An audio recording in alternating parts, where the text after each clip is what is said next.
पंजाब की हरी भरी वादियों में जहां सतलुज नदी अपनी मधुर धुन में बहती थी, वहां जट्टों के एक छोटे से गांव में रहती थी हीर सियाल। हीर की सुंदरता ऐसी थी कि चांद भी उसकी एक झलक पाने को तरसता था। उसकी आंखें गहरी झीलों सी थीं और उसकी हंसी में बसंत की ताजगी थी।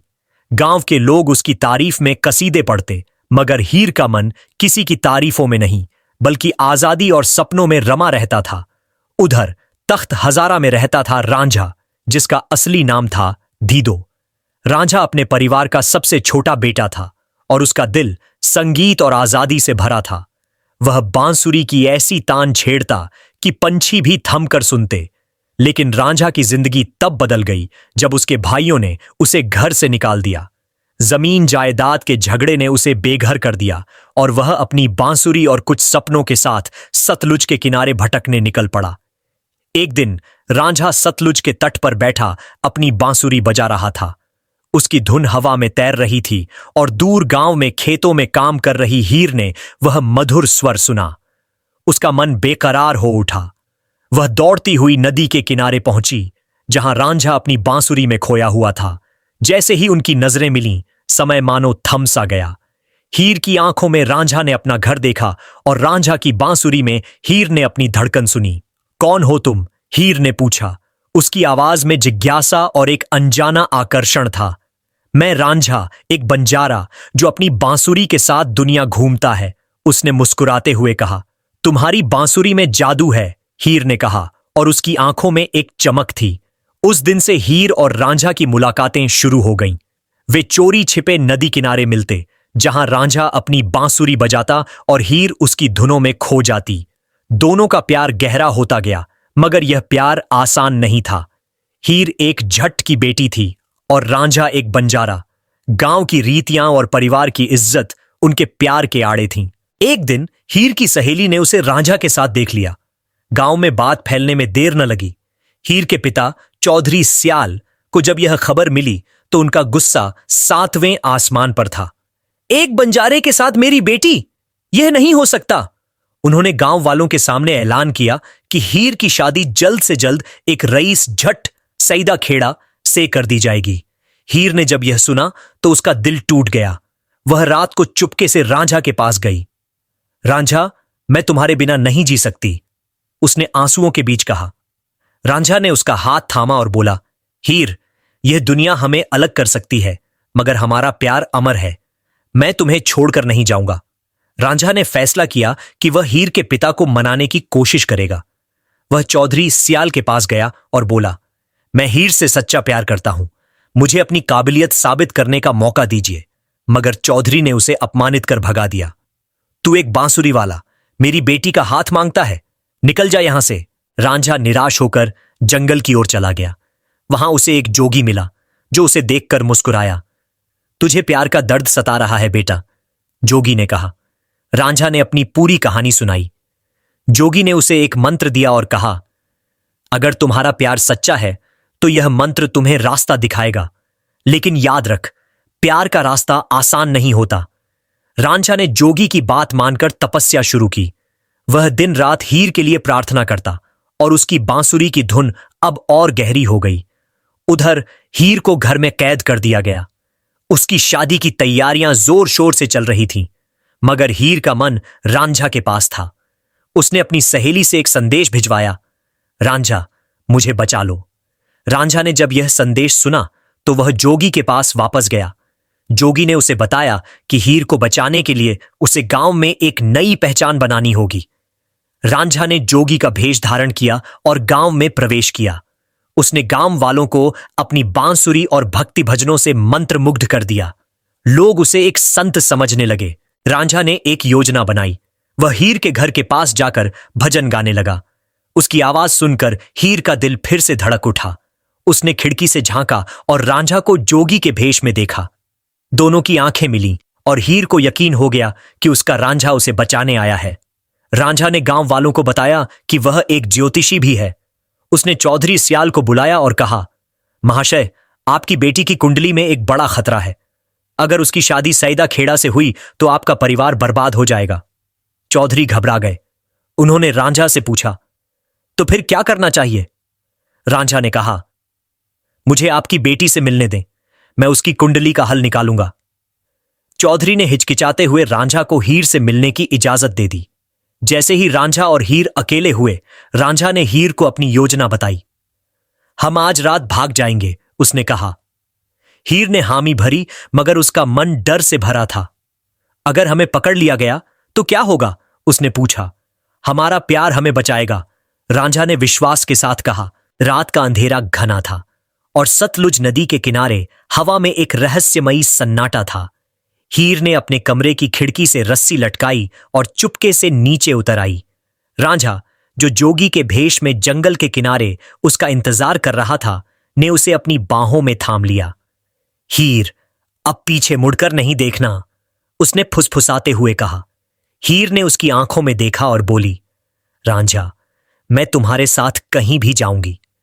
दोनों ने नदी के किनारे किनारे चलना शुरू किया, जहां रांझा ने पहले से एक छोटी नाव का इंतजाम कर रखा था। वे नाव में सवार हुए और चांदनी रात में सतलुज की लहरों के बीच अपनी नई जिंदगी की ओर बढ़ चले। मगर प्यार का यह रास्ता इतना आसान नहीं था। हीर के भाई लूडी को उनकी योजना की भनक लग चुकी थी। उसने गांव के कुछ पहलवानों को साथ लिया और उनके पीछे लग गया। सतलुज की धारा तेज थी और रांझा पूरी ताकत से नाव खे रहा था। हीर ने पीछे मुड़कर देखा और दूर किनारे पर कुछ मशालों की रोशनी देखी। रांझा, वे आ रहे हैं, उसने घबराते हुए कहा। रांझा ने उसका हाथ थामा और बोला, डरो मत हीर, हमारा प्यार हमें हर मुसीबत से निकालेगा। तभी एक तीर हवा को चीरता हुआ उनकी नाव के पास से गुजरा। लुडी और उसके साथी तेजी से नजदीक आ रहे थे। रांझा ने नाव को एक घने जंगल के किनारे मोड़ दिया, जहां नदी का किनारा पेड़ों से ढका था। दोनों नाव से उतरे और जंगल की गहराइयों में भागे। लुडी और उसके साथियों ने नाव देख ली और पीछा जारी रखा। जंगल में रात और भी रहस्यमयी लग रही थी। रांझा और हीर पेड़ों की आड़ में छिपते हुए आगे बढ़ रहे थे। तभी रांझा को याद आया कि जोगी ने उसे एक मंत्र दिया था। उसने हीर को पास बिठाया और मंत्र का जाप शुरू किया। अचानक जंगल में एक अजीब सी धुंध छा गई। लुडी और उसके साथी उलझन में पड़ गए, क्योंकि धुंध में उन्हें रास्ता दिखना बंद हो गया। धुंध के बीच एक बूढ़ी औरत प्रकट हुई। उसका चेहरा झुर्रियों से भरा था, मगर उसकी आंखों में एक अनोखी चमक थी। तुम दोनों प्रेमी हो, है ना? उसने पूछा। हीर और रांझा ने एक दूसरे को देखा, फिर हामी भरी। बूढ़ी औरत ने मुस्कुराते हुए कहा, मैं माई भागवती हूं, इस जंगल की रक्षक। तुम्हारा प्यार सच्चा है, इसलिए मैं तुम्हारी मदद करूंगी। माई भागवती ने उन्हें एक गुप्त रास्ते की ओर इशारा किया, जो जंगल के दूसरी ओर एक गांव की ओर जाता था। वहां तुम्हें शरण मिलेगी, उसने कहा, मगर याद रखो, प्यार की राह में और भी इम्तिहान आएंगे। रांझा ने माई का शुक्रिया अदा किया और दोनों उस रास्ते पर चल पड़े। सुबह होने पर वे एक छोटे से गांव में पहुंचे, जहां लोग साधारण मगर मेहनती थे। गांव का मुखिया मल्लिक एक दयालु इंसान था। उसने हीर और रांझा को शरण दी और रांझा को अपने खेतों में काम करने का मौका दिया। हीर ने गांव की औरतों के साथ मिलकर बुनाई का काम शुरू किया। दोनों ने सोचा कि शायद अब उनकी जिंदगी पटरी पर आ जाएगी, मगर किस्मत को कुछ और ही मंजूर था। गांव में एक व्यापारी रशीद रहता था, जो अपनी दौलत और रुतबे के लिए मशहूर था।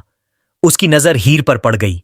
उसने मलिक से कहा, यह लड़की मेरे घर की शोभा बढ़ाएगी, मैं इसे अपनी दुल्हन बनाना चाहता हूं। मलिक ने रशीद को समझाने की कोशिश की, मगर रशीद ने धमकी दी कि अगर हीर उसकी न हुई तो वह गांव को बर्बाद कर देगा। रांझा को जब यह बात पता चली तो उसका खून खौल उठा। उसने हीर से कहा, मैं तुम्हें किसी और का नहीं होने दूंगा। हीर ने उसका हाथ पकड़ा और बोली, रांझा, हमें फिर से भागना होगा या फिर हमें रशीद का सामना करना होगा। रांझा ने फैसला किया कि भागना अब कोई हल नहीं है। उसने गांव वालों को इकट्ठा किया और अपनी ओर हीर की कहानी सुनाई। उसकी बांसुरी की धुन और सच्चाई ने गांव वालों का दिल जीत लिया। उन्होंने रांझा का साथ देने का वादा किया, मगर रशीद इतनी आसानी से हार मानने वाला नहीं था। उसने अपने गुंडों को बुलाया और गांव पर हमला करने की योजना बनाई। रात को जब रशीद के गुंडे गांव में घुसे, रांझा और गांव वालों ने मिलकर उनका डटकर मुकाबला किया। रांझा ने अपनी बांसुरी फेंक दी और एक तलवार उठा ली। उसकी बहादुरी देखकर हीर का दिल गर्व से भर गया। मगर तभी एक गुंडे ने रांझा पर पीछे से वार किया। हीर चीख पड़ी, रांझा! रांझा के सीने में तलवार का वार लगा और वह जमीन पर गिर पड़ा। हीर की चीख जंगल में गूंज उठी। उसने दौड़कर रांझा को अपनी गोद में लिया, उसके चेहरे पर बहते खून को पोंछते हुए रोने लगी। रांझा, तुम मुझे छोड़कर नहीं जा सकते। उसकी आवाज में दर्द और बेबसी थी। गांव वाले जो रशीद के गुंडों से जूझ रहे थे, यह दृश्य देखकर और जोश के साथ लड़ने लगे। रशीद, जो दूर खड़ा यह सब देख रहा था, हंसा और बोला, यह बंजारा अब नहीं बचेगा। हीर, अब तुम मेरी हो। मगर रांझा का प्यार इतना कमजोर नहीं था। उसने हीर की आंखों में देखा और फुसफुसाया, हीर, मेरा प्यार तुम्हारे साथ हमेशा रहेगा। तभी एक चमत्कार हुआ। माई भागवती, जंगल की रक्षक, फिर से प्रकट हुई। उसने अपनी हथेली रांझा के घाव पर रखी और एक सुनहरी रोशनी फैलने लगी। रांझा का घाव धीरे धीरे भरने लगा और उसकी सांसें लौट आईं। गांव वालों ने यह चमत्कार देखा और माई भागवती को प्रणाम किया। माई ने रशीद की ओर देखा और गरज कर बोली, रशीद, तूने प्यार की शक्ति को चुनौती दी है, अब तुझे इसकी सजा भुगतनी होगी। उसने अपनी छड़ी हवा में लहराई और रशीद के गुंडे अचानक डर के मारे भागने लगे। रशीद अकेला पड़ गया। गांव वालों ने उसे घेर लिया और उसे बांधकर मलिक के सामने पेश किया। मलिक ने रशीद को गांव से निर्वासित करने का आदेश दिया और उसकी सारी दौलत गांव के गरीबों में बांट दी गई। रांझा अब ठीक हो चुका था और हीर का चेहरा खुशी से चमक रहा था। गांव वालों ने दोनों को आशीर्वाद दिया और उनकी शादी की तैयारियां शुरू कर दी। मलिक ने कहा, तुम दोनों का प्यार इस गांव की शान है। हम तुम्हारी शादी को एक उत्सव की तरह मनाएंगे। हीर और रांझा ने एक दूसरे को देखा और उनकी आंखों में एक नई उम्मीद जगी। शादी का दिन आया। गांव को फूलों और रंगों से सजाया गया था। रांझा अपनी बांसुरी लिए दूल्हे के रूप में तैयार था और हीर लाल जोड़े में ऐसी लग रही थी मानो कोई अप्सरा धरती पर उतर आई हो।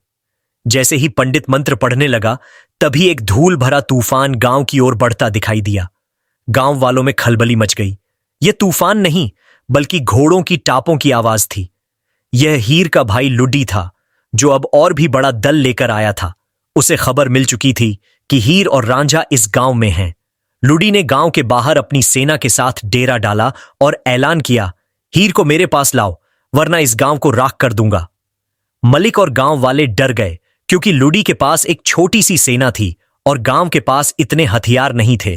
रांझा ने हीर को गले लगाया और बोला, इस बार मैं तुम्हें कोई खतरा नहीं लेने दूंगा। उसने मलिक और गांव वालों को इकट्ठा किया और एक योजना बनाई।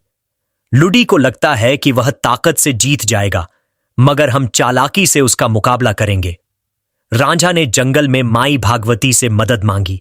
माई ने उसे एक पुरानी गुफा का रास्ता बताया, जो गांव के नीचे से होकर नदी के दूसरी ओर जाती थी।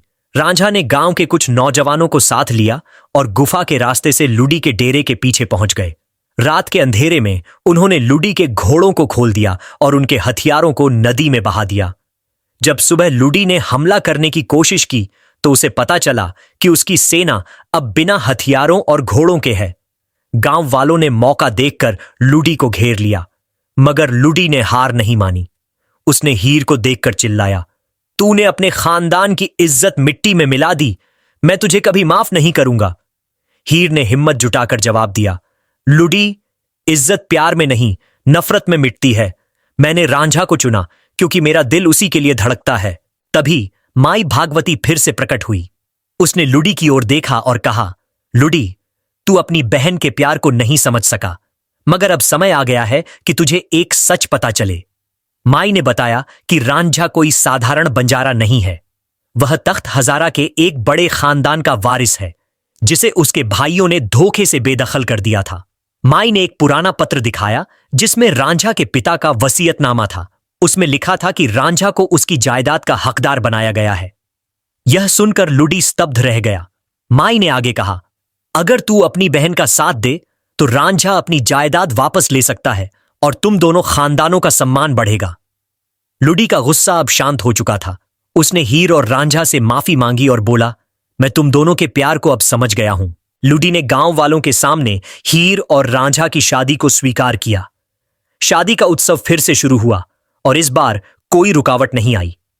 रांझा की बांसुरी की धुन और हीर की मुस्कान ने गांव को रोशनी से भर दिया।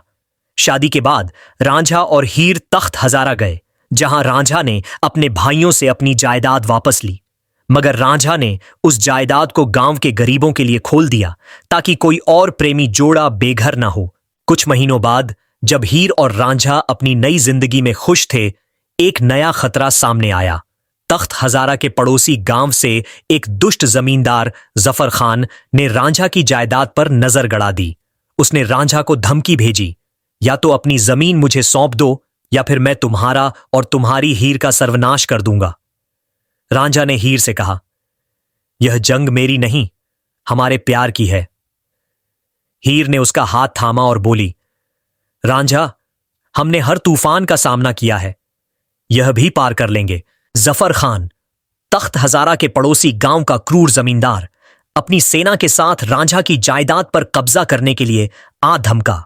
उसका लालच और अहंकार इतना था कि वह किसी की नहीं सुनता था।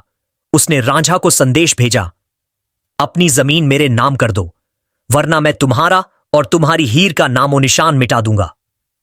रांझा और हीर ने एक दूसरे को देखा और उनके दिलों में एक ही संकल्प था, वे अपने प्यार और सच्चाई की रक्षा करेंगे। रांझा ने गांव वालों को इकट्ठा किया और बोला, यह जंग सिर्फ मेरी जमीन की नहीं, बल्कि हमारे प्यार और इस गांव की आजादी की है। क्या आप मेरे साथ हैं? गांव वालों ने, जिन्हें रांझा और हीर के प्यार की कहानी ने प्रेरित किया था, एक स्वर में हामी भरी।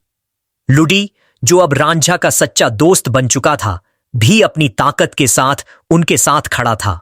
जफर खान ने अपनी सेना के साथ तख्त हजारा पर हमला बोल दिया, मगर रांझा ने पहले ही योजना बना ली थी। उसने गांव के आसपास के जंगल और नदी का इस्तेमाल करके जफर की सेना को घेरने की रणनीति बनाई। गांव के नौजवानों ने रात के अंधेरे में जफर के हथियारों के भंडार पर हमला किया और उन्हें नष्ट कर दिया। रांझा ने अपनी बांसुरी की धुन का इस्तेमाल एक संकेत के रूप में किया, जिससे गांव वालों को पता चलता कि कब और कहां हमला करना है। हीर भी इस जंग में पीछे नहीं रही। उसने गांव की औरतों को संगठित किया और घायलों की देखभाल के लिए एक छोटा सा शिविर बनाया। उसकी हिम्मत और सूझबूझ ने सभी का मनोबल बढ़ाया। जंग के बीच जब जफर खान ने रांझा को अकेले पकड़ने की कोशिश की, तो हीर ने चतुराई से जफर को भटकाने के लिए एक जाल बिछाया।